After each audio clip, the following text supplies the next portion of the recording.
And welcome back to Sin and Finn, the Dugout Decision Show. And the Blue Jays seemingly get back on track with a series win over the Baltimore Orioles.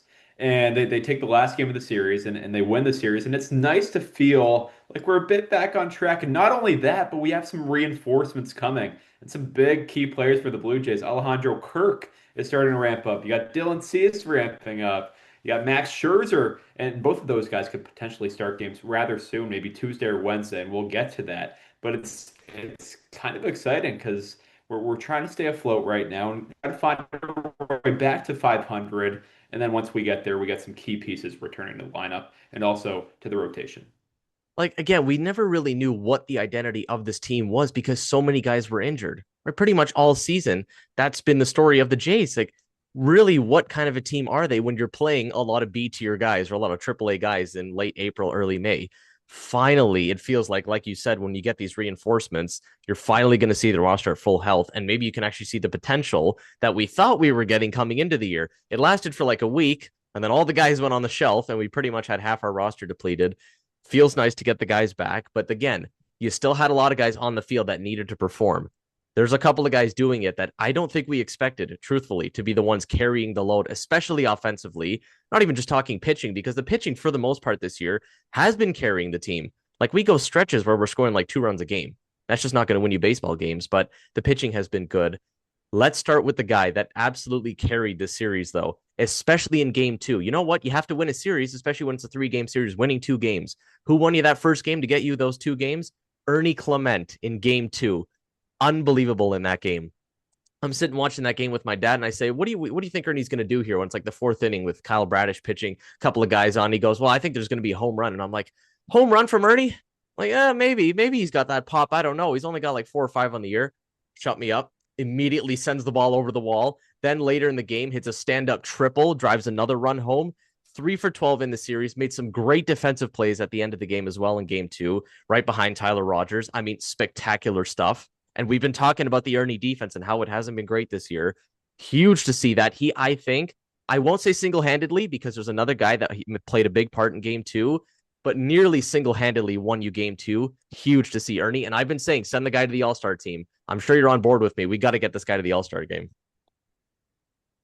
Yeah, I was about to say that, and he's got to be an all-star, right? He's just got to be an all-star. Yeah. He's been hitting extraordinarily well. I mean, for the past month, he's been postseason Ernie Clement, like literally, and Yeah. it's insane to watch, and also the defensive component of the game that maybe was lacking at the start of the season Yeah. seems to be coming back, as you said in game two, and so it's really nice to see him come back and.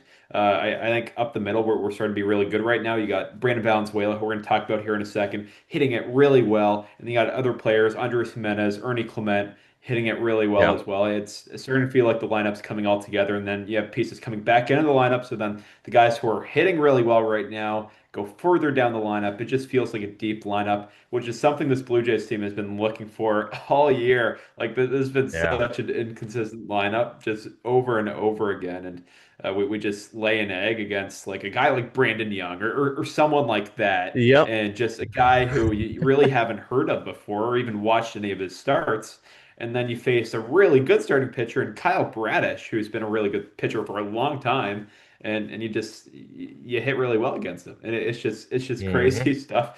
And that they're going to need to do that in their next series, and we'll talk about that later. Yeah. Um, I mean, I did the talk after the Brave series, which again, you lost that series, but what's the one game you won was the Chris Sale game. You knocked him around for 10 hits and he didn't get through more than 5 innings. Like Cam Schlittler, Paul Skeens, Sandy Alcantara, Chris Sale, Kyle Bradish. Don't scoff at him. He finished like top 5 in Cy Young voting a couple years ago. It doesn't make sense, like you said. Again, I keep referencing the Marlins series, the Jansen Junk game. Go back to the Yankees series. You can't win the Will Warren days and the Ryan Weathers days. Like, it doesn't make sense a lot of the time. Think of the Brave series again. You can't beat Grant Holmes, but you beat Chris Sale. It doesn't make sense, honestly, with this team. But you know what's making me feel real good is when you look at the pitchers in the Philly series that we're about to face. It's a lot of good pitching. The oh, Zach Wheelers, so the Chris Sanchez's, the Jesus Luzardo. Jesus Luzardo could have a blow up outing. He had that last year against the Jays. Could give up 8 runs in 2 innings. You know what he could also do? Throw 7 shutty and get 12 punch outs. So a bunch of great pitchers you're going to get there. but the recipe for the Jays has been just beat up on the good pitching. Like it doesn't make sense. Like I've looked at the games the last, I would say, couple of weeks, and the games that they're losing, because again, they haven't actually lost a series since they played the Rays twice in May. Everything else has either been a split or a series win. That's how it's been going. But any of those losses that are mixed in between, they get less than two extra base hits. I mean, again, the recipe for baseball means you have to score runs. You just have to put runs on the board. You have to hit for power.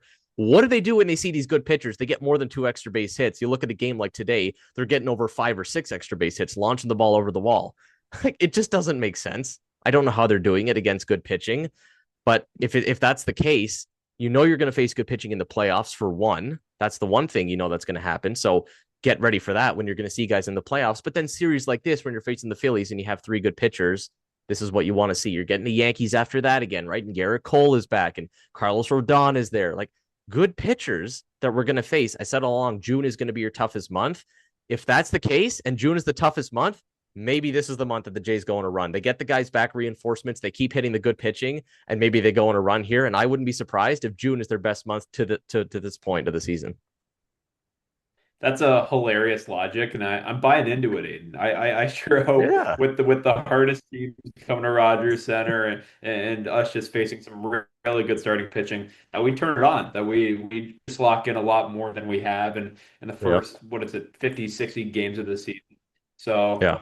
like some more optimism coming, and I like you gotta love a series win where you end the series on a win. It just feels Yeah. so good. You got the good vibes in the air. So really love that. Now moving to a guy who like we had zero expectations for going into the Yep. year, and I was working with the baseball team last year, and it was towards the trade deadline, and I was like, oh, this is just a 40-man move, trading for Brandon Valenzuela, just a 40-man move. Probably get some more Yep. catching depth and get Will Wagner out of the 40-man roster, right? Right. Yep. I think that's what a lot of people thought, right? And the Yep. guy wasn't hitting well at AAA, and it didn't look like there was a whole lot of optimism there. And holy smokes, this guy is legit, man. He's a Yeah. complete player too. And something when you're watching the Blue Jays and Brandon Valenzuela is like the presence he has behind the plate. When he came up from AAA, I thought he was a bit tentative, as is totally understandable. And even with Kazuma Okamoto coming from Japan, a little tentative with like the ABS challenging and things like that. But he just feels like he has complete control of his starting pitcher, of his reliever, Yeah. but also like the whole ABS challenge system and even like framing. He's a fantastic framer, and he's got a nuke of an arm. Like it's a crazy build that he has, and crazy traits that he has. And so he had a huge play late in the game today, where it was a sack bunt, and then he got the lead runner at third because it was a force Yeah. out. Just huge, Huge. huge play there, and who knows what could have happened if he threw the ball away or did something like that. Like just something that is understandable for a young catcher, but he didn't do that. He threw a dot and got him and got an out and got the lead runner. And also, like his offense has been great. Like it totally helps that what is he OPSing like 800, which Yeah. is nuts for a rookie, but especially a rookie catcher that has to handle the pitching staff, that has to handle ABS system now, which is a whole other thing that has to handle framing. There's so much to do as a catcher where the offensive side of things you don't really like emphasize, you don't really prioritize, right? It's just whatever Yeah. you get. But if you're a good defensive catcher, you'll be in the league for like 15 years. Well, this guy's just everything. This guy hits Yeah. tanks. What is he at? 7 now? That is just insane. And they're not like just over the fence either, right? They are No. nukes. They are nukes. So it's super fun seeing Brandon Valenzuela like hit like this and play defense like this. And we've said this for about 2 months. I think it's been like a month and a half. Like Alejandro Kirk coming back. What do we do? Well, now it's like starting to really ramp up, and John Yeah. Schneider's starting to go on Blair and Barker, and they're starting to ask him about, hey, could you bring a third catcher on? That's what's starting to happen now. So like now it becomes decision time, and like he's forcing their hand. I think you're at a point right now where you can't pick between like depth and talent. We're just not at that point right now. Don't have that luxury. Pick the best player available. if that's DFAing Tyler Heineman and sacrificing Tyler Heineman for the betterment of talent for the team, I'm willing to do that. I don't know if the Blue Jays are willing to do that. So I would love a tandem of Valenzuela and Kirk. Like, holy smokes. Like, that would be Yeah. insane. It kind of slows Kirk, like, when he comes back, too. Oh, you need an off day. Oh, your thumb's hurting a little bit. No problem. We'll put the rookie in for a few Yeah. days. Like, he's shown a capability of going 4 or 5 days in a row, which is pretty dang rare. So I think you just got to cut ties with Heineman, and our listeners are probably sick of this useless backup catcher talk, but I think it's kind of interesting. And yeah, you just got to keep Brandon Valenzuela. No shot he goes back to Buffalo. I think it's very similar decision to the Yohendrick Pinango thing, Yeah. where you send him down so he gets more playing time. And I think we all know how that turned out, right? They wasted an option. He came up in 2 days, and he's been raking ever since. Yeah. And you know what? That's the first thing I noticed. And I mentioned it to you actually before the pod is this guy played all 3 games of the series. I swear you never see that. Even when we have Kirk in there and when he was fully healthy, I don't think you ever see him catch a Friday night, a Saturday afternoon, and then a Sunday game at 1 o'clock. Like that just doesn't happen. He's always going to get the off day. Usually Heineman will go in there on the Sunday afternoon. No, Heineman's not going in there. And this is Brandon Valenzuela, not Alejandro Kirk, who is established at the major league level. It's Valenzuela. So I think that tells you what they think of him. And I remember I asked you before the pod, like, what is his WAR at? And I think you told me like what a 1.5 Fangraphs WAR already. Already is what he's at. So I pulled up the stats here. 117 at bats is all he's at so far. Not a huge sample, truthfully, because again, he's only been up for like a month and a half ish. 256 average, 7 home runs, 16 RBIs, and an 822 OPS. I That's mean, dude, as insane. the guy that's supposed to be your backup catcher, and we kept saying that we want the 2 Mexicans to be back there. That would just be so cool having the 2 Mexican catchers back there, and he's raking. And how about our guy Keegan Matheson, who wrote right after the game, similar sentiment that you just shared right there. Brandon Valenzuela needs to stay on this roster when Kirk returns. I don't care about the asset management talk. The Jays need to win as many games as possible, and Valenzuela clearly gives them the best chance to do that. Point proven. I mean, case in point right there. Yeah. Yes, when you look at the AAA depth, this is the one thing I thought right before the pod is who you're going to. You're going to an Aaron Parker or a CJ Stubbs, or I don't know, there's some other guys down there in AAA or AA or whatever. Yeah, sure, they can't hit. But then again, can Tyler Heineman hit? Like he can't hit. So even if you're keeping Heineman as the backup guy, supposedly, well, he also can't hit. So what's the difference if, let's say, I mean, God forbid, Valenzuela or Kurt got hurt again, and now you don't have Heineman?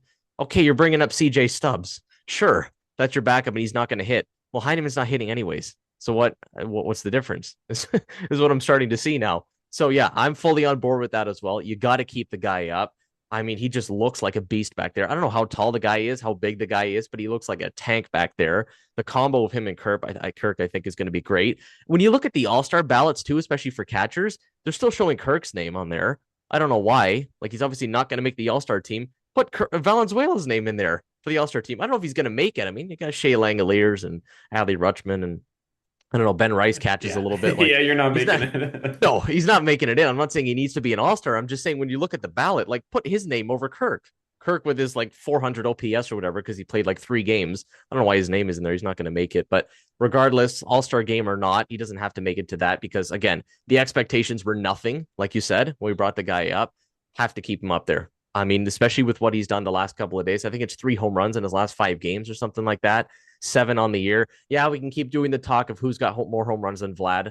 I mean, yeah, we can keep doing that talk, but at some point, yeah, 7 home runs, like 7 home runs and 117 at bats. So huge. Another guy, though, who did hit a tank in this game. Another guy, similarly, when he gets a hold of it, absolutely launches on the baseball. We saw it in the Orioles series last weekend when he did it in the final game. That game was over. It was like 11-2 or something. And Pinango came up and just said, let me just launch one out to Utah Street or whatever they call it back there at Camden Yards, nukes it. Then what does he do in this game, the final game of this series against the Orioles? Same thing. Absolute pimp job. Him and Valenzuela both absolutely launched on those pitches. 3 for 7 in the series for Pinango. The same story, right? The same story. We've been beating the same drum all year. You can't send the guy down. Like we saw with the Brave series. I think it was the Brave series. He played maybe 1 out of the 3 games. And I don't think he played. He didn't play yesterday's game. Like they're kind of balancing him and Lucas. That feels like the platoon. Like it's those 2 guys that are splitting time in the field. I want Lucas in there because we keep talking great about Lucas this year, and he's granted batting like 320 on the year with an 800 OPS, but dude, when Pinango gets a hold of it, like the ball goes. Like he's got serious pop in the air. I don't know what he's got. He's probably got like 4 or 5 home runs as well. How do you figure out a way to keep them both in the lineup? I don't know. I think it's just pretty clear that whenever Barger does come back, I don't know when Barger's going to come back. Like the one guy we're not getting any news about. Like when is he back? I don't know. But whenever he is, you got to keep him Yango in there. Figure out a way.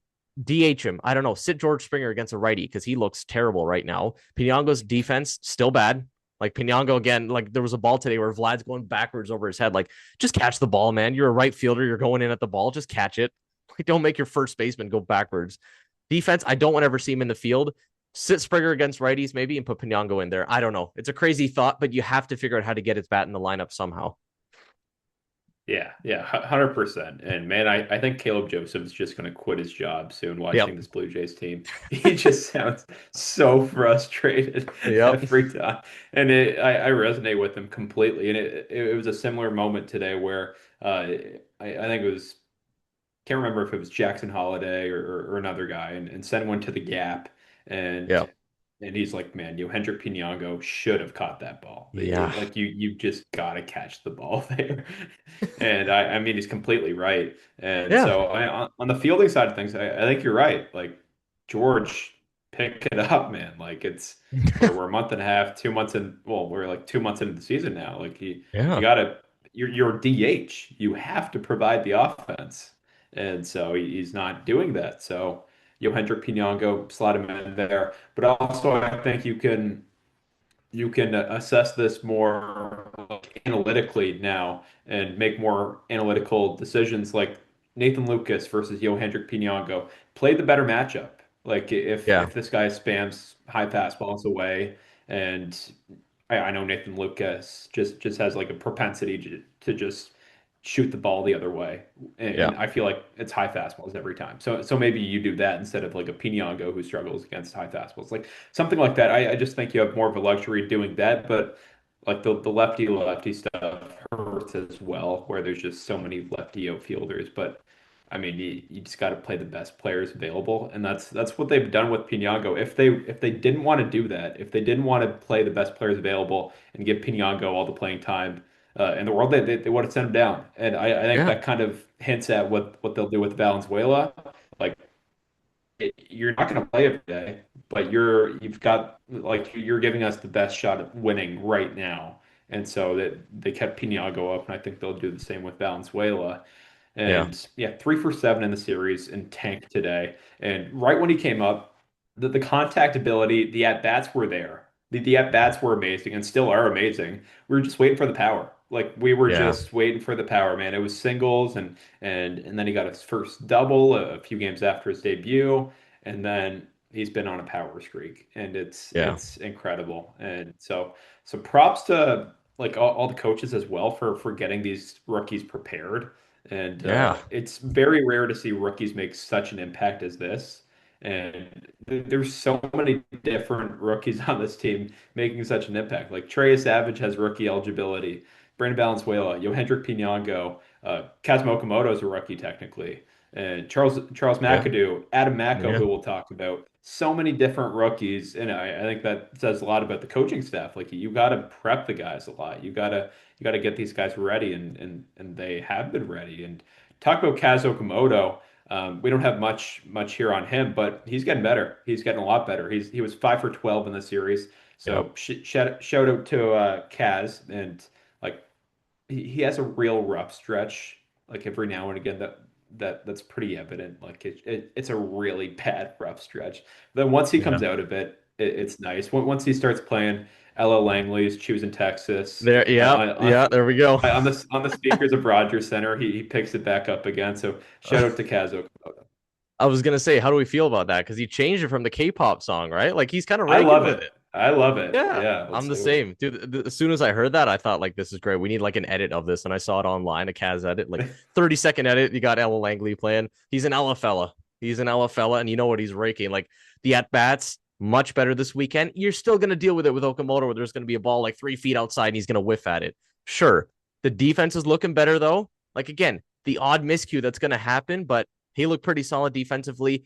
He's just gonna shoot the ball through the holes. Truthfully, that's just what he's gonna do. Same thing, kind of like with Pinanga with the power. Like we go through these stretches where we're waiting for it. Like you'll get the home runs in bunches. You'll get like 5 or 6 in a week, and then we're kind of going 3 weeks. Nothing's happening there with the power. But I feel like now is when we're starting to put together the consistent at bats a little bit. You need it because again, at some point you can't just keep relying on the rookies to do it. So huge for him to do it. It was as simple as changing a song. That's all he had to do, and now he's raking. So I'm with you on that. I mean, I love the song change. I again, like I know there's a lot of Japanese fans and Korean fans and all that, but I don't know what the song was before. Like I couldn't understand it. I know a lot of us couldn't, and I'm sure we can definitely understand the song he has now. So I love that he's made that change. He's a taco guy as well. I'm pretty sure a burrito guy. Like remember he had the shirt early in the year. Like he's adapting to the American North American culture, if you want to call it that. Like eating burritos, playing Al Langley. I mean, it's pretty good. I like that combo right there. So huge to see him going, batting in the 7 hole right now. Keep doing this, man. We're going to move you up in the order. So I like the way he's hitting right now. A couple of the guys I threw in here, like Jesus Sanchez, 5 for 12, just doing his thing. Doesn't have to hit 400 every week. Like it feels like he was doing that for a bit. Don't need to do that. Just keep mashing the ball. I think he had a couple of doubles in the series as well. Andres Jimenez, huge with 2 outs today when they had like that 5-run inning in the sixth today, just piling on there at the end. Jimenez comes through with an RBI double and then scores on a ground ball. I believe that was like kicked off. I think it was Yennier Cano that was in the game. Nathan Lucas up, ground ball, kicks off Cano, goes to the second baseman. Jackson Holliday's flipping it with the glove to Pete Alonso. Meanwhile, Andres Jimenez from second is just busting it all the way around from second to score. Huge, like huge to see that hustle. So he had a great series as well. Again, when you look at the season stats, the guy's got like a 600 OPS. It's not great. It's just not great. We know that we're getting the defense out of him in terms of value, but can you at least give me like a 650 to 700 OPS? That would be nice because it was getting pretty bad with him offensively. But yeah, like again, this is what you need out of guys. You need production all around. Sure, Clement doing it big this series, Valenzuela doing it big this series, but you need other guys like this to perform. And again, when you have this lineup at full strength, like dude, I'm just seething at the teeth, waiting for the full lineup. Like you get Barger in there, you get Kirk in there, get some of these guys performing. Like, can we please get Vlad performing a little bit better? Like Dalton Varsho a little bit of a rough stretch. Like when everyone's going, that's with the Jays. Like you just can't ever get everyone going. It's just tough. You can't get everyone going. Feels like the only year we had that was like 2021. Like Simeon, Springer, Bo, Vlad, like everyone was raking. I don't know, man. Like I feel like the way guys are kind of heating up, we're getting a little bit closer to that, and guys are gonna rake. So yeah, shout out to those guys. Just wrapping it up with the offense here. That's what you need. Get more than 2 extra base hits. Get offense from everyone up and down the lineup. Maybe get Vlad going a little bit. And with the reinforcements coming, I really like where the lineup is looking right now. Yeah, it's been a while since we've had a plethora of offensive players in the standout section. Yeah. So we were trying to pack in as many as possible, and Yep. it's nice to see. And these guys aren't always like the flashy players. They're more the role players, which is nice. But let's see the big guys do something, and we'll Yeah. get to that later with the series struggles and with the rotation. We were talking about the rotation. They were all just kind of like Trey Savage, outing, like blew up in the sixth, and Kevin Gausman did like the same thing as the Trey Savage outing, and then Yeah. Spencer Miles, like 4 1/3. I think he did 4 1/3 again, and like Yeah. it's just what he does every time, and like 2 runs. So not really going to say much about the rotation, but the bullpen. I mean, Louis Varland is absolutely incredible. He is a 0.26 ERA on the year Yep. is insane. And I saw this Blue Jays stat and that they posted, and I think it was like the lowest ERA for a reliever 30 appearances into the season, something like that. Like he's absolutely insane. And so Yeah. hasn't had a blown save yet, which is awesome, which is amazing. So 11 for 11 in save opportunities, 2 saves in the series. Yeah, like it's absolutely nuts. And gotta watch the usage. I'm always big on the usage, guys, because I'm terrified that Yeah. like not that the velo is going to go down to 94 because I don't think that'll ever go down that low for Louis Varland, but um, like just location and fatigue setting in, like it's just not sustainable. Sorry to say it, guys. A 0.26 ERA is not sustainable. So I'm just waiting for some regression, but there's really no signs of it. It's pretty crazy. It's like every outing is the same outing. Like he came in the eighth inning with like a guy on first and 2 outs, and like just struck out Colton Cowser, I think, and like Yeah. it's just so automatic, which is absolutely what you want from a closer. So shout out to Louis Barland. He just does the same thing over and over again. And that's how you really get to a 0.26 ERA. Yeah, and you know what? Actually, just speaking of the usage, because yeah, it's a little bit scary. Like again, a Flu Hardy, another guy like 34 innings. Fisher used a lot. Like a lot of guys were using, but I'm pretty sure he was only used in, I believe, like the Friday or Saturday game last weekend against the Orioles. Had a couple off days there. You have Monday off. Tuesday, Wednesday, you lose against the Braves. He's not pitching there, and then he only came in Thursday. Then got an off day Friday, and then now used back-to-back days. Yeah. So I feel like they're trying to work around it a little bit. I mean, it helps when you lose games. Like when you lose games, you're not going to need Louis, obviously. Now, we don't want the Jays to keep losing games. Obviously, we want them winning games. It would also be nice if they could just win games and blow open a couple games. Like we won the last two games 6-4. Like, again, you're making it close and you have to keep using these high leverage guys. Like, I don't really want to see Connor Seabold pitch. Truthfully, I don't really want to see him pitch. But can we make it like a 7-1 game and then we're okay putting him in the game? Like SWR, I saw him getting loose today and I'm like, ugh, okay. Like he's on this team, but he's got like a 7.5 ERA this year. We're okay using those guys if we had a bit of a lead, but we just don't ever seem to have big leads like that. I actually wrote a piece though for Blue Jays Nation a couple weeks ago, or actually no, a couple days ago rather, on Louis, and I looked at some of his baseball savant stuff, and dude, everything is red. Like just everything is red. The lowest percentile metric, which I don't even know exactly what it is. I don't know. It's not extension. It's whatever metric it is. It's like 65. Everything is at least 65 or higher, and he's got like 5 or 6 metrics in the 99th percentile. It's just crazy. The biggest change I actually noticed, though, was the changeup. Only threw 50 total changeups last year and has already thrown to this point. This was like 2 days ago, already at 71 changeups on the year. So he's probably at like 80, 85 by now. And it's induced a 130 batting average against. It was pretty good last year, but it was a 254 last year, a 130 batting average against with the changeup. He's lowered the arm angle a little bit, still throwing the same velo. Like he's still 98, 99 like he was last year. But I think it really just is the changeup. Like remember last year, I think it was, what was it, game 7 of the ALCS against the Mariners or something like that? Or game Cal 6, one of those games. Raleigh. Dude, Raleigh absolutely nuked on that because it's a changeup right down the middle. Like 94 sitting on it right down the middle. Maybe at one point Naylor took him deep as well. I don't know. There might have been a couple others in there. Point is, it was getting hit around. Like the Raleigh one is obviously the one that we think of, but it was getting hit around big time. Like that was the one pitch that was getting nuked. So he's figured it out. Like you mentioned, the Cowser strikeout today immediately comes in the 8th. He's just darting those things into the ground. They're just bouncing into the ground and they're swinging over top of it every single time. The curveball, I mean, it's just straight down every time. It looks like a strike all the way and then just drops. Like everything is pinpoint. He's the one guy where, yes, like I want to keep worrying about the usage, and I do. Like it's always in the back of my mind when he comes into a game, but everything is just pitch perfect every time he comes out there. Like command, the velo, like nothing changes with the guy. Like the guy, I think he used to be like a wrestler or something back in high school or college or something. Like there's one guy that's built for it, I feel like it's him.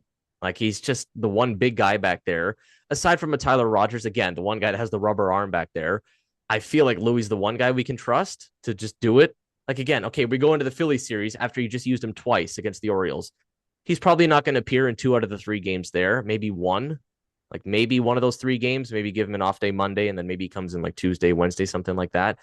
We're facing good pitching, and the lineup does good against good pitching. So hopefully we can just blow it open one of these games. Then we don't need to worry about using him, but we'll see how that goes. Another guy, I had to throw him in here. The Canadian boy.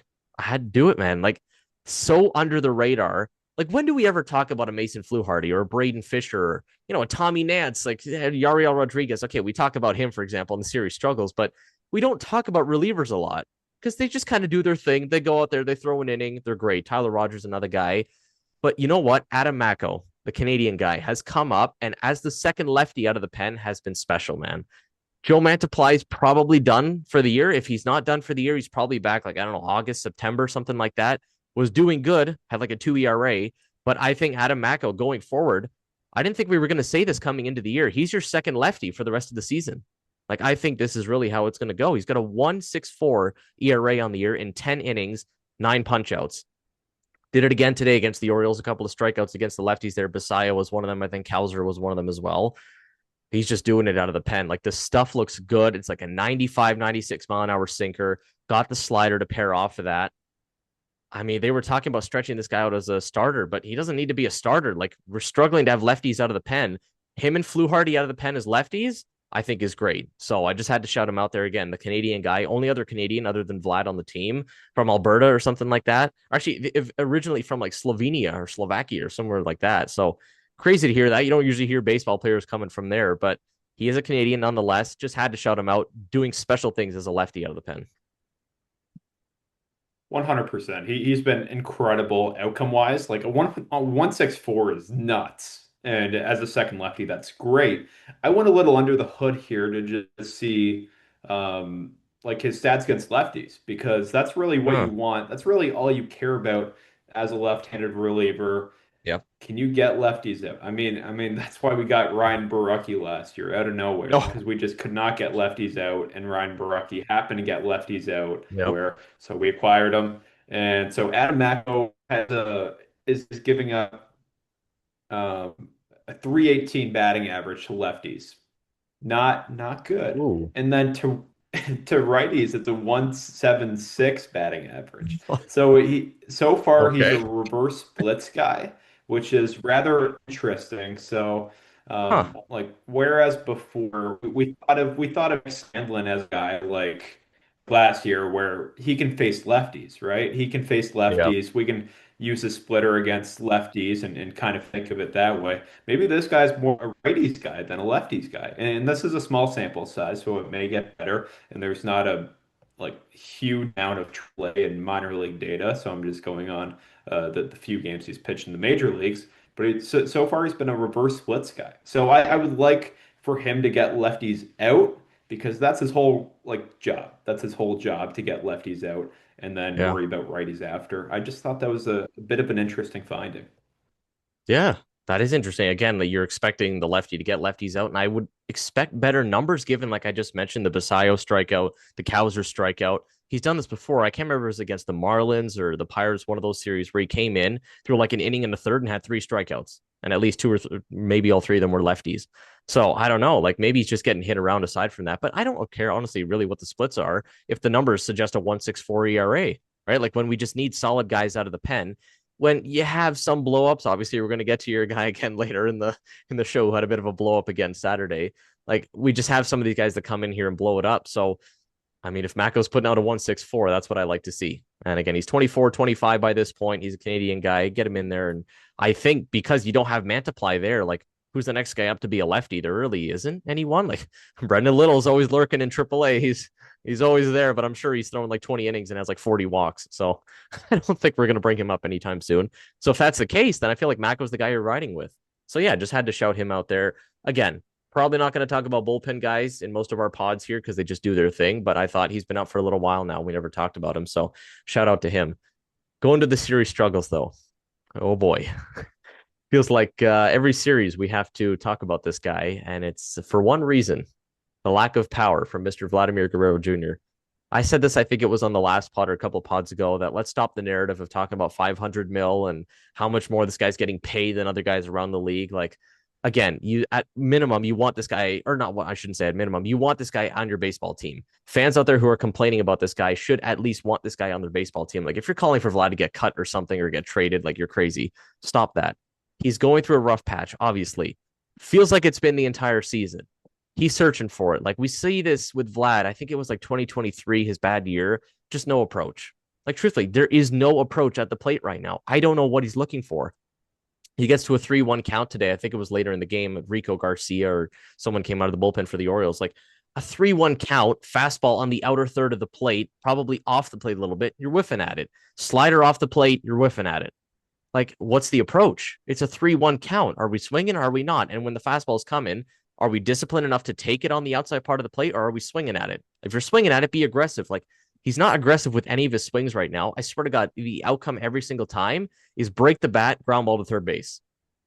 That's just what's happening every time. And I don't wish this upon the guy. I don't want to, but we got to call it out. Like, we got to call it what it is. Like, that's just what it is right now. The OPS is at 752 right now.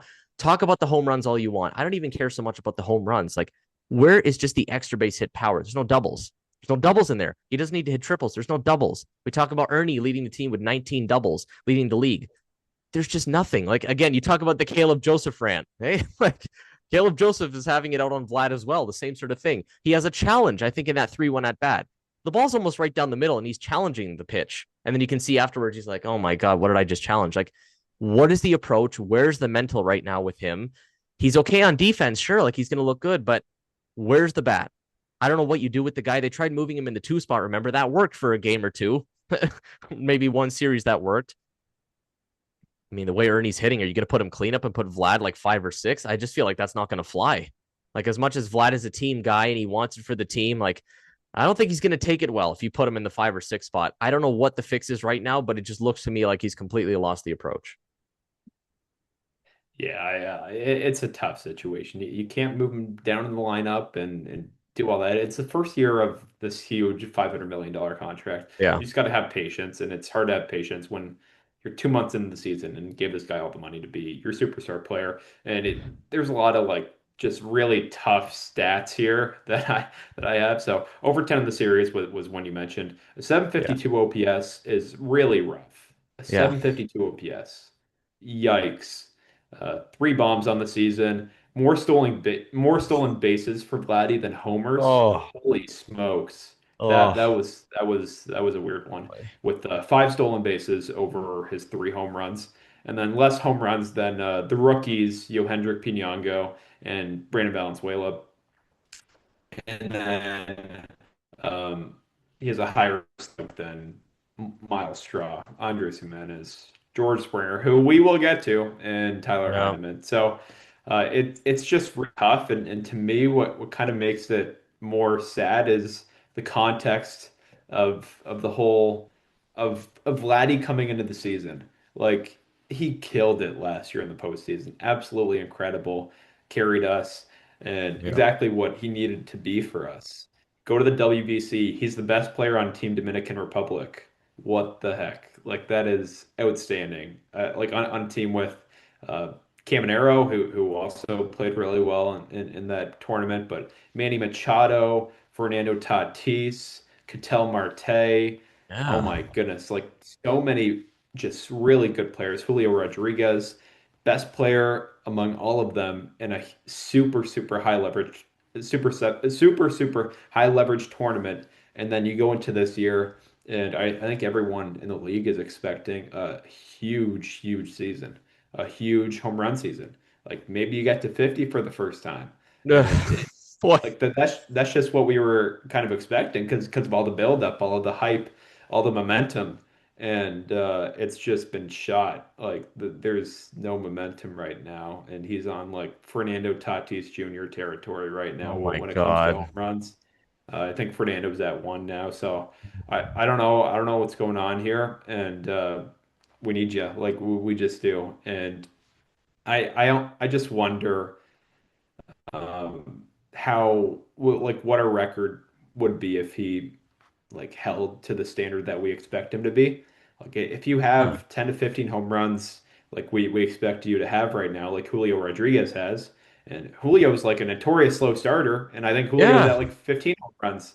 So like it's just insane. So if you like provide that in a stretch where we have absolutely nobody and they're all on the IL, like that would have been huge.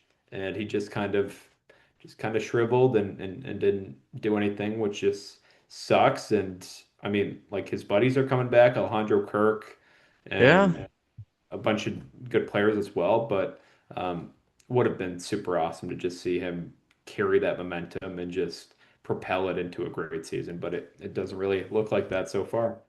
Yeah, I mean, I jumped the gun. Like I was one of the first ones to say it, just like you, like 50 home runs, the AL MVP. I was saying this back in like January before the WBC even. I was saying all that. Yeah, I'll admit it. First, I was wrong. Like there's no way he's going to hit even 40 home runs. I don't see how he hits 30. Quite frankly, I don't see how he hits 20. Like we're in the middle of June here almost, and he's got three.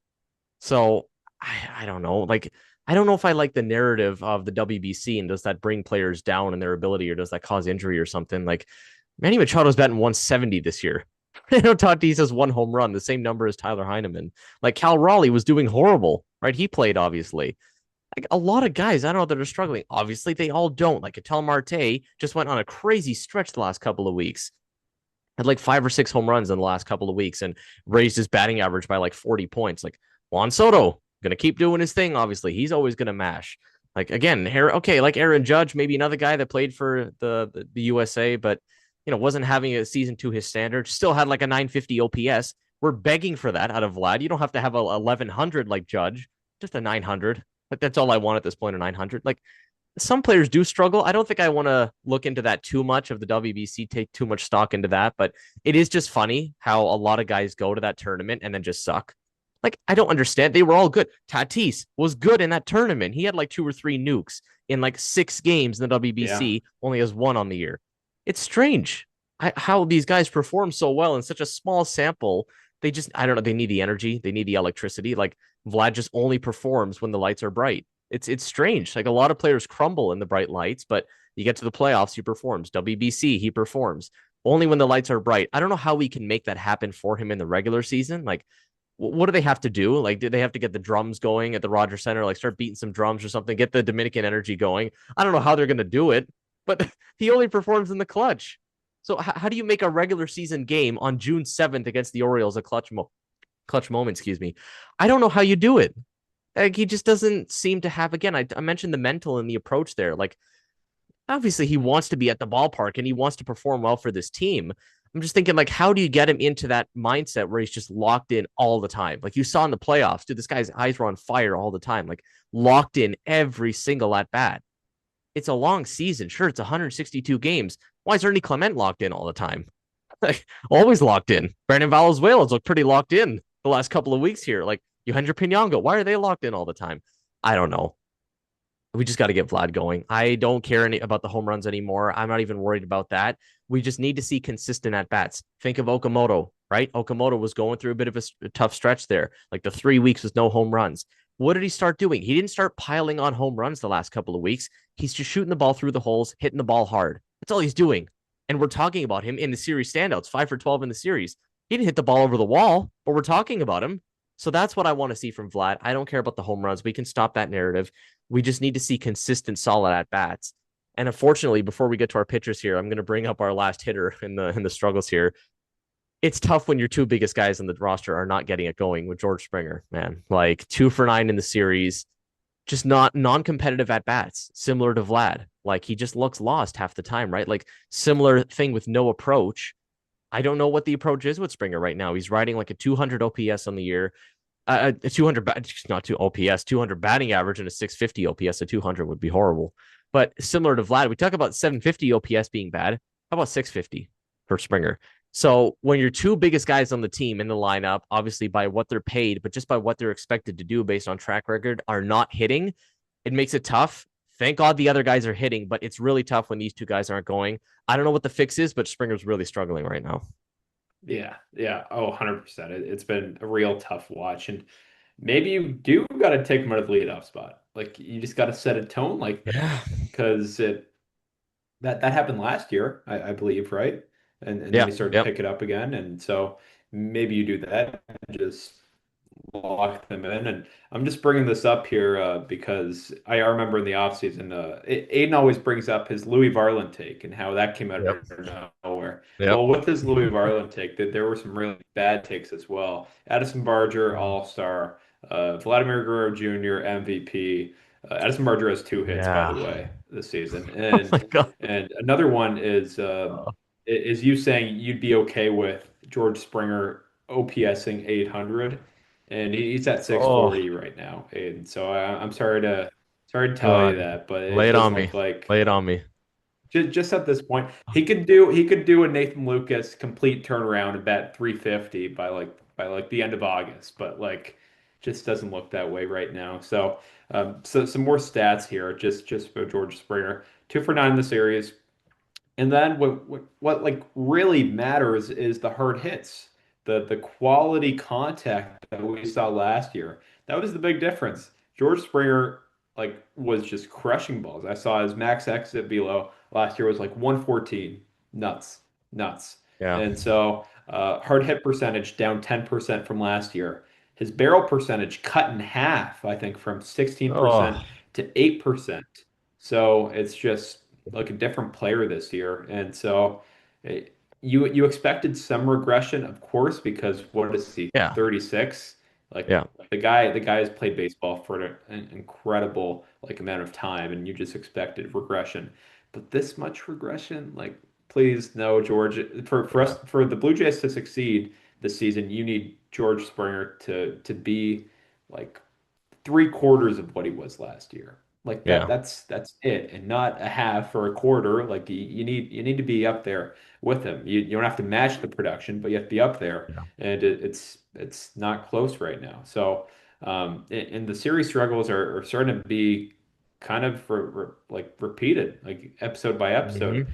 Vladdy hit some bombs. George, like you're quietly not doing every series, like one or two hits every series. Yeah. And then it's a good segue to our next guy here, Jeff Oh my Hoffman, God. who uh, who just has uh, not had a good stretch really since that blow up in the ninth inning and against the Orioles a few weeks ago, and since then it's been brutal, and Blue Jays fans just seem ruthless right now. So 492 BABIP, like it's 492 BABIP is insane, and a God. 6.26 ERA to go along with that 492 BABIP. I did this little exercise, and you were saying, oh, Louis Bartland's so good, and his savant page is like bright red. Jeff Hoffman's savant page is bright red too. Like if you look at his savant page, Yeah. it's like I'm sure it's the kind of similar thing as Louis. Like everything's above 50, probably except like Yep. hard hit percentage or slug error. One of God. the Homer Yeah. constant ones, and so. It's fascinating. It is fascinating. Maybe it's a sequencing thing. Like I know with the Pete Alonso home run, I think there were three sliders before that fastball he threw to Pete. Maybe he's just a little predictable. Like he just throws Mm. so many sliders in a row now. Like Yeah. that's his pitch now. Just seems like he's a slider guy now, right? And then he just complements it with his fastball and splitter. And so maybe it's a sequencing thing. And it's just nuts. It's just nuts because Yeah. every other team would be clamoring to pick this guy up, and that's also another thing. Like some guys just aren't good where they are, and the change of scenery would benefit them like immensely. But with Jeff, it's just like we kind of know you'll be good if you go elsewhere, and we want you to be good with us. Like Yeah. right? Like nobody's going to trade for you because of your salary, because of your production this year. If you go on the open market, every team's going to be clamoring to have you and pick you up from waivers. So it's just a really tough, kind of awkward situation right now. They brought him in the sixth inning, gave up a two-run home run to Pete Alonso. So like pulling for Jeff. Don't be ruthless, Blue Jays fans. Like, Mm. guy's having a rough time alone, and he's had a rough time for a few months now. So, yeah, I just want him to be back to where he was. And also, I think I don't know if this is like kind of any reason why this is happening, but his arm angle has been down considerably this year compared to past years. And that's the thing with pitchers. Every year, your arm angle drops a little bit. It's just like a thing. So I don't know. Like he's kind of like like not a sidearm, but it's lower than three-quarters now. Yeah. It's a bit of an awkward arm angle. So I don't know. It's just down like 10 degrees, I believe, from his Phillies days. So just another thing, but it's tough for Jeff, and I hope he really pulls it together soon. So you mentioned the fans. Like I remember after the Alonso home run, the boos were raining down, man. Like how do you feel about that? Are you okay with the boos? Because like Schneider said it after the game in his press conference, like lay the boos on me. I'm the manager. Don't lay it on the player. The guy's been unlucky, crazy unlucky, or the expected ERA is like 3 or something like that. I don't know. I don't know if the boos are warranted. I understand the fans' frustration, but where are you with that? Because I feel like fans are just kind of done at this point. When you see the expected numbers are good, but when you see the 6 ERA, I feel like there's going to be some boos for the guy. I think when it comes to fans, you just throw all the expected numbers out the window and you look at what Yeah. he's done for you. And what Jeff Hoffman's done for us is he's been a negative player for the Blue Jays, and not only this year but last year as well, excluding the playoffs. He was Yeah. solid in the playoffs, but then World Series Game 7, so maybe it kind of evens out everything. But like the past 2 years, he's been a net negative for this Blue Jays team, and that's all fans need to know. You give up Yeah. runs for my favorite team. and you make us lose more games than we should, I'm gonna boo you. And you can't really sit next to a guy at a Jays game and be like, don't boo the guy. Look at his savant page. Like that's just not really how it works, right? Like if a guy Yeah. just is not pitching well for your team, you got to boo the guy. And for Jeff, he just hasn't been pitching, so just kind of makes sense. Just pitch better if you don't like being booed. Like, do you agree with me that fans are never going to like this guy unless he wins the World Series for them? Like, I just don't see, even if he has like 20 scoreless outings, fans are still, even if he gets the ERA down to like a 3 or something or a 4 or whatever, because it's horrible at a 6.2 right now. I just don't think they're ever going to forget what he did last year, right? Like, again, you don't want to put it all on the one guy. It's just, unfortunately, he happened to be the guy on the mound. I just don't see how fans are going to lay off. I'm not going to go to a game and boo the guy. I'm not going to do that. And I'm sure you wouldn't as well. But I just know that fans are sometimes irrational, right? When you go to games and, there's a lot of fans that are, behaving a certain way sometimes during games. I won't get into specifics, but obviously, I don't think the majority of fans will really truly appreciate this guy unless he wins the World Series. Like he's just going to always have that haunting him. Honestly, I don't know if that's the mental there. Like, is that what's just always haunting the guy? I don't know. But speaking of the fans, I just don't think they'll ever forgive him, right? Like, unless he goes out there, just fans as a whole. Like, I don't think like I've said this before, and I'm sure you feel the same way. I'm never going to go back and watch Game 7 or most of the World Series ever. Like, it's hard to watch, obviously. But it's the same sort of thing with the Hoffman situation, right? Like, unless he wins it now, why are they ever going to feel any remorse for this guy, right? Like, that was the biggest moment of the season, obviously. So it just sucks for him. Like, again, I've said this before, I don't want any players to perform bad on this team. Like, this is the team I live and die for. I want them to perform well. But the 6.2 ERA, I pulled up the Savant page, actually. You're right. Everything pretty much is red, except for a couple of things, which unfortunately do matter a lot. The fast or just the pitching run value is at a 17, the 17th percentile, which is just putrid. When obviously 100 is the best. The fastball run value at a 15, which is at a -4 right now, and then the breaking run value 29th percentile. Like he's just not like I think of the Alonso home run. That happens, and immediately the first pitch right after that is an inside slider to a right-handed hitting Kobe Mayo. Like he's just lost it. He did, granted, he did strike Mayo out in that at bat. He was able to finish out that inning clean after the Alonso home run. But like first pitch after the Alonso home run, immediately slider inside to a righty, almost hitting him. I've talked about this before with the slider. Like he just can't locate it. I don't know. Like when he locates it, dude, when he locates that slider, like down and away to a righty, they whiff at it every single time. Every single time. I swear to God, every single time. Like, I don't remember who came up after, like Blaze Alexander or something like that, whiffed at 3 sliders out of the zone. Remember who was it? Julio Rodriguez up in game 7 of the CS when Hoffman got us to the World Series. 3 sliders out of the zone. Julio swung at every single one of them. And then the fists go up in the air. Like the slider is gross. Even though it's out of the zone, the guys swing at it. There's a reason he has like 50 strikeouts in 25 innings this year, whatever it is. Gross stuff. But it's just when you hang one over the plate one too many times, it's going to get hit. Like, I'm sorry, 90-mile-an-hour slider right over the plate, or you throw it inside to a guy and it hits him. Like, that's just not a recipe for success. So, has he been unlucky? Yes. Has part of it been poor performance? Yes. It's just an unfortunate combination that I hope he gets together. Like we said, don't throw him in the ninth. Fine. He doesn't have the mental. He cannot throw in the ninth. Like, we got to feel comfortable with the guy in the sixth at least. Like, we were talking, okay, maybe the eighth, the seventh. Like, we're in the sixth now. Like, you know what? What if they just tried in one game? This is a big thing in baseball nowadays with the opener. What if we tried Jeff Hoffman as a opener for a game? Like, that would be strange, but I feel like you just have to try it with the guy. Like, try something that works. Unfortunately, unlike Vlad, he is a guy that absolutely crumbles when the lights are bright. That's just unfortunately how it is, right? Like, he just doesn't have the confidence to pitch in the ninth inning. The lights aren't really bright in the first inning. First inning of the game, you're kind of easing into it, first couple of batters. Try it. You know what? When there's a Patrick Corbin outing or something like that, just try it. I don't know. They do Braden Fisher as the opener. Try Jeff Hoffman one time. And if it blows up, okay, I'll admit it, I was wrong and don't ever do it again. But just a thought, because it just feels like wherever they put him right now, it's not working. Maybe I'm crazy for saying an opener, but it just feels like you got to try something, because anywhere they put him right now, it's not working. Honestly, don't hate it. Like just instead of a Mason Fluharty opener, who's a guy you could use late Yeah. in the game, you just bring in Jeff Hoffman, who Yeah. you kind of don't want to bring in at any point late in the game. And so you get kind of him out of the way, get his confidence maybe up, and you also get Yeah. some innings under your belt, and then you bring in a guy who will pitch the bulk of the inning. So Yeah. not opposed to it. I think it's a solid Yeah. idea. Haven't really thought of that before.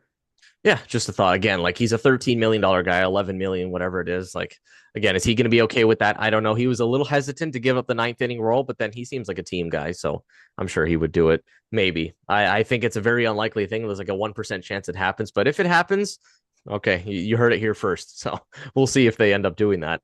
Let's go to some injury news though. Finally, like you said, the reinforcements are on the way. Alejandro Kirk probably back Friday, I would assume, for the Yankee series. He finished playing today with Dunedin. I know he had a tank in the first game he played with Dunedin, got a couple of games catching, a couple of games DHing. We'll play Tuesday, Wednesday, most likely with Buffalo, and then maybe back Friday. Like that would be huge against the Yankees of all teams, too. When the Yankees come to town, would be huge to get that guy back, especially as early as Friday.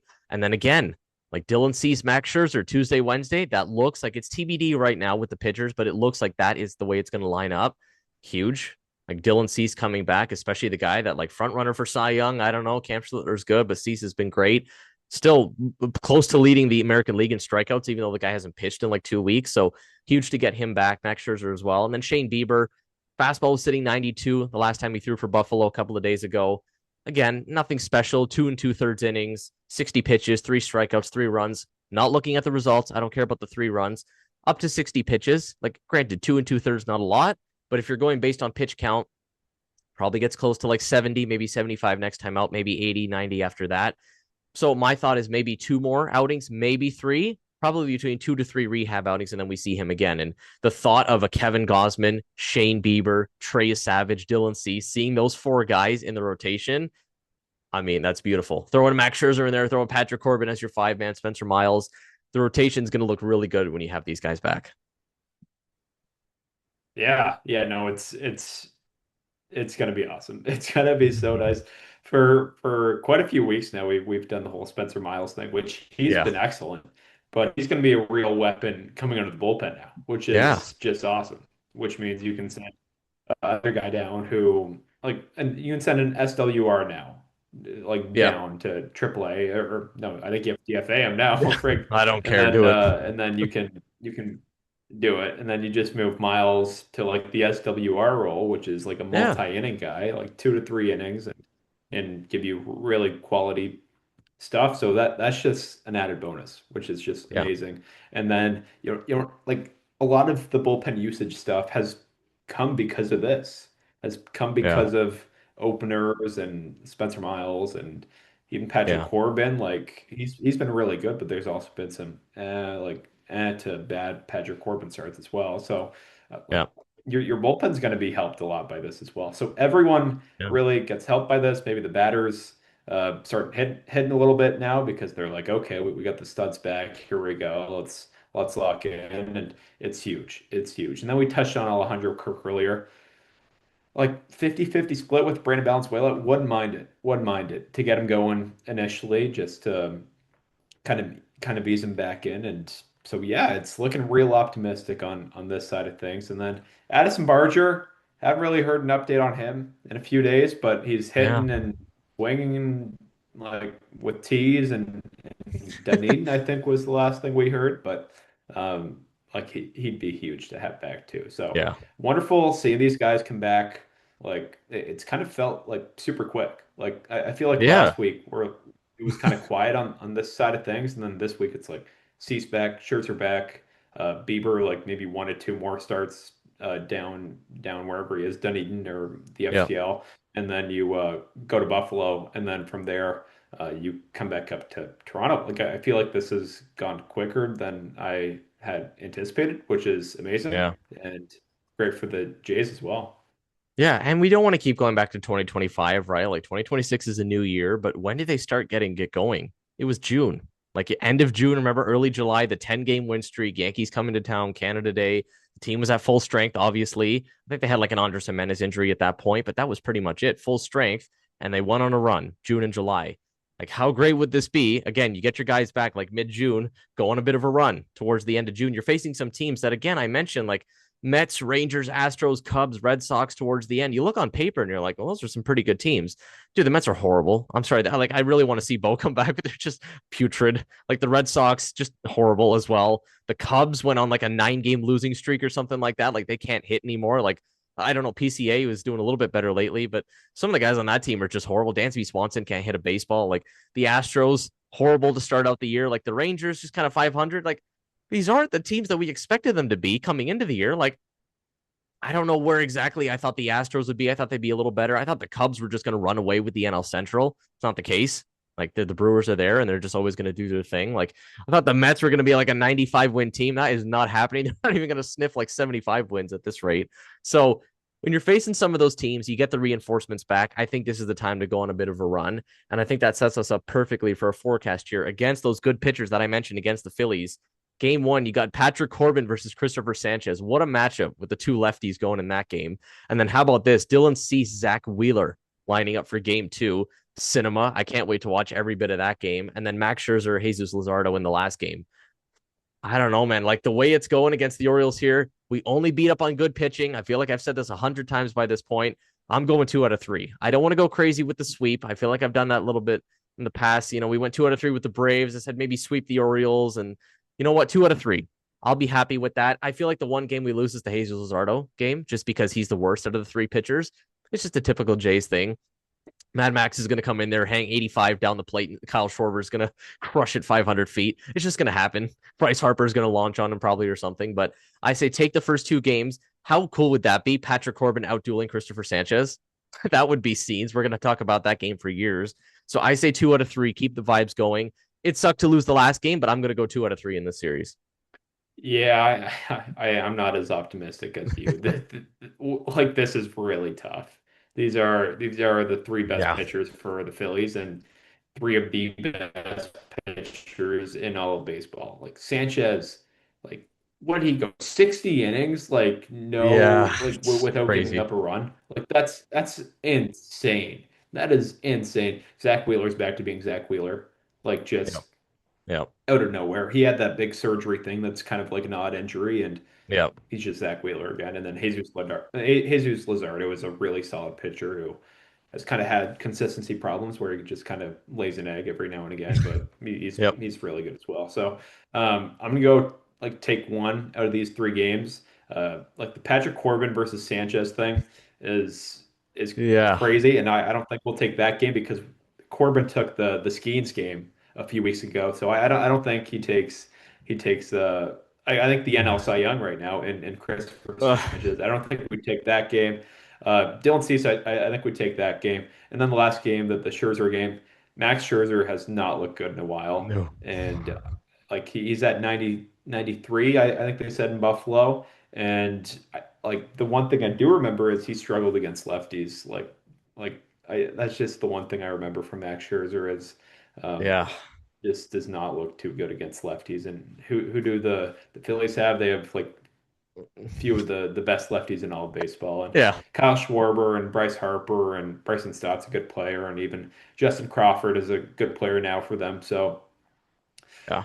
don't like that matchup. So I think we take one out of the series against Phillies, and then you got some hard series after that. So hopefully it's a better outcome than Yeah. I'm saying right now, and we take 2 or 3 or even sweep them while getting back some of our key pieces because I think that would be absolutely electric. But Yeah. as of right now, I'm not too optimistic. Well, like I said, I agree with you on the Scherzer one. I don't think that's going to go well, but I'm going to stick to it. Might be wrong, might not. I'm going to stick to it. Patrick Corbin outdo Paul Skeens. I was there to see it. He's going to do it against Christopher Sanchez. The 2 guys that finished 1-2 in NL Cy Young voting last year. And Patrick Corbin had like a 4.5 ERA for the Rangers. I don't know. 2026 Blue Jays baseball. It's crazy. You got the Yankees coming in after that. So again, I'm going to stick with my 2 out of 3. You got to build a little bit of momentum here. Got the Yankees coming in with the Garrett Coles and the Carlos Rodons and Ben Rice and all those guys. Aaron Judge is out. I know I said a couple of weeks ago or months ago that, oh, if Aaron Judge snaps his leg and, then he's out for a little bit. He didn't snap his leg, but he broke a rib and he's out. So I don't know.